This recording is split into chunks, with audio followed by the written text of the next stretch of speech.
देखिए हर खबर यहीं पर, सब्सक्राइब कीजिए TV9 भारतवर्ष। चीनी ऐप्स पर एक्शन के बाद अब बारी एक और चीन की कंपनी हुआवे की है। 5G सेवाओं के लिए भारत में एंट्री मारने की ताक में बैठी चीनी कंपनी हुआवे के लिए यहां के दरवाजे बंद होते दिख रहे हैं। 100 सेकंड में देखिए कि आखिर चीन की इस कंपनी का चरित्र क्यों है बेहद संदिग्ध।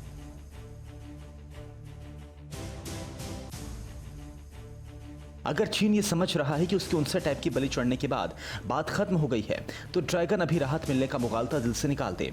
देश की रक्षा, सुरक्षा और निष्ठा पर चोट कर रहे चीनी ऐप्स के बाद अब बारी है चीनी कंपनी हुआवे की। अब बड़ी खबर यह है कि चीन की कंपनी भारत में 5G की रेस से बाहर होने वाली है। बताया जाता है कि केंद्र सरकार के सीनियर मंत्रियों की एक उच्च स्तरीय बैठक में इस कंपनी की भारत में भविष्य पर बात हो चुकी है। अब सवाल यह है कि आखिर हुआवे पर सरकार की नजर गई क्यों? तो इसके पीछे खुद इस कंपनी के संस्थापक जिम्मेदार हैं। बताया जाता है कि हुआवे के संस्थापक के PLA से गहरे ताल्लुकात हैं। अब कोई भी समझ सकता है कि शातिर दुश्मन देश की ऐसी कंपनी का अपने देश के टेलीकॉम सेक्टर में दाखिल होना कितना गंभीर हो सकता है। दरअसल हुआवे भारत में 5G सेवाओं के लिए मजबूत दावेदारों में शुमार है।